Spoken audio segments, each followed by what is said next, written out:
Isang mapagpalang araw sa inyong lahat, Luzon, Visayas, Mindanao, saan man kayo sulok ng mundo. Mag-ingat kayo palagi mga kabayan. At dito na naman tayo sa Pasay, Manila Bay Reclamation Project upang mag-update. Dito tayo sa kabilang dulo mga kabayan.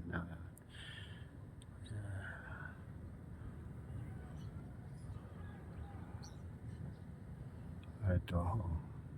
Tapat tayo ng micro hotel. Micro hotel.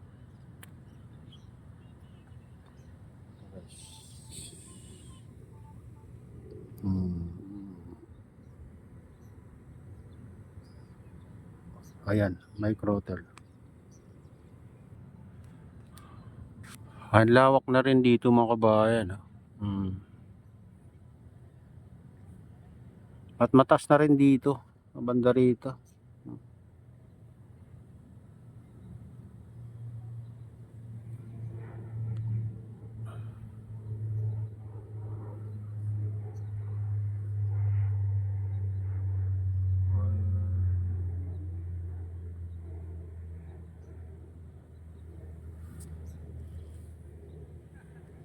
Pag dito ka sa kabilang dulo mga kabayan, kita mo pa rin yung bundok ng Bataan. Ayan o. Ayan, yung bundok ng Bataan. Ayan. Ayan, medyo kita mo pa dito. Mas lalo kung hindi mapagkita-kita dito kasi hindi pa natambakan dito mga kabayan. Parang dyan nagko-connect yung yung itatayong tulay papuntang Bataan, baka dito banda mga kabayan. Hindi natin sure. Baka lang. Daming barko dyan. Dikit-dikit mga kabayan. Yan, nakita nyo yan, mga barko yan. Oh.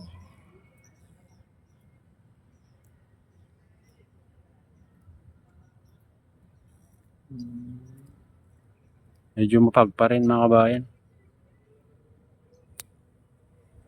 Hindi nawawala yung pag dito banda. Dito naman sa tapat natin sa taas, ayan, kaya nagbo-blow mga kabayan.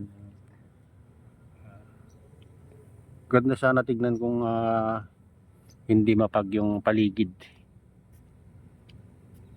Siguro dahil maamog, kaya ganyan. Malamig ng simoy ng hangin. Parang mas malamig pa ngayon kaysa nung December mga kabayan. Oo.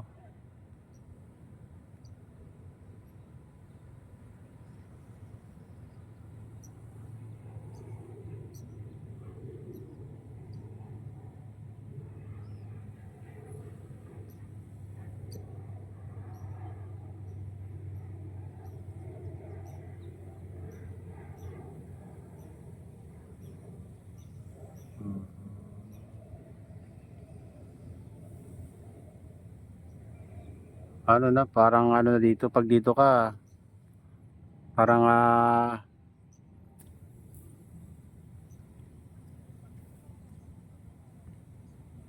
parang disyerto na dito mga kabayan.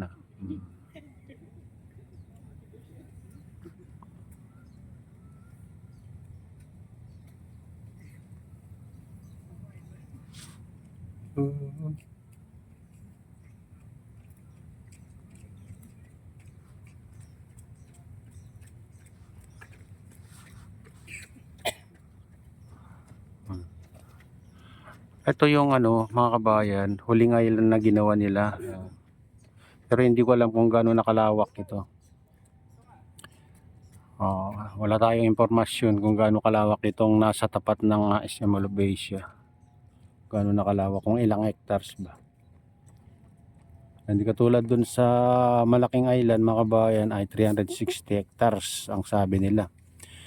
Yung Taiwan ng Manila Horizon ay 285 hectares daw, 285 hectares, at yung Manila Solar Gold Sock ay 115. Yan ang narinig natin na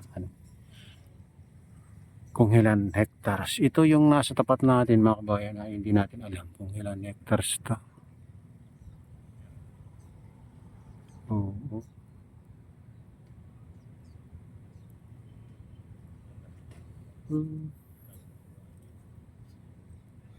Pero ano to, malawak na rin to mga kabayan eh, kasi hanggang doon oh. Hanggang doon sa malaking island. Oo.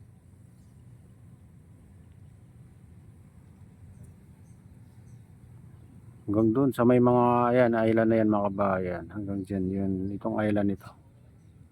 Kasi ano, may tulay din doon. Kaya nahiwalay din to mga kabayan. Dati nagkakarugtong na mga kabayan, kaso ano, nung gumawa sila ng pantambak dyan sa malaking island sa gitna mga kabayan ay ano, kinuha nila yung mga buhangin. Kaya parang may ilog na rin sa ganito.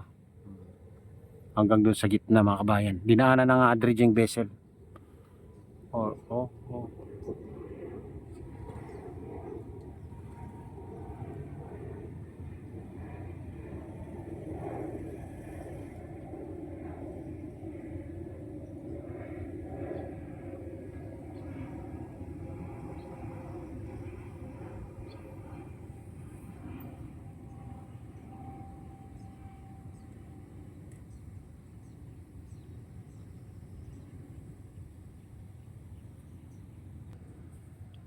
Kaya naman, iba na yung may-ari dyan mga kabayan. Yung mga building na yan.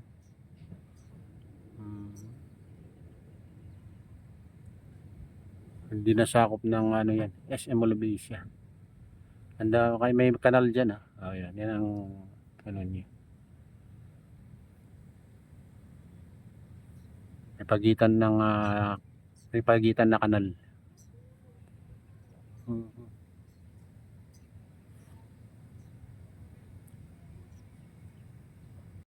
Ayan mga kabayan, dito naman tayo sa kabilang dulo. Ayan.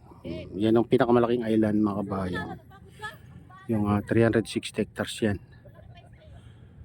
Kanina nandun tayo sa kabilang dulo. Dito pumunta naman tayo dito mga kabayan. May tinambak dito na buhangin. Ayan.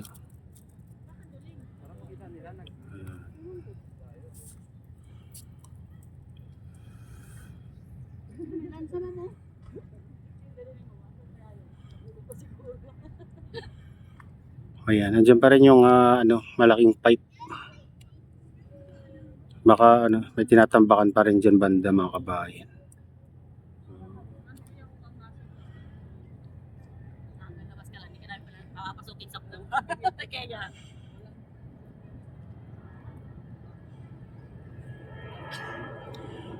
Andyan pala sa tabi ng tulay yung dredging vessel mga kabayan. Tabi ng tulay yan.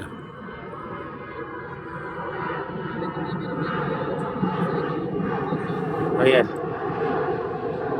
Yung iba nandun sa gitna. Ayan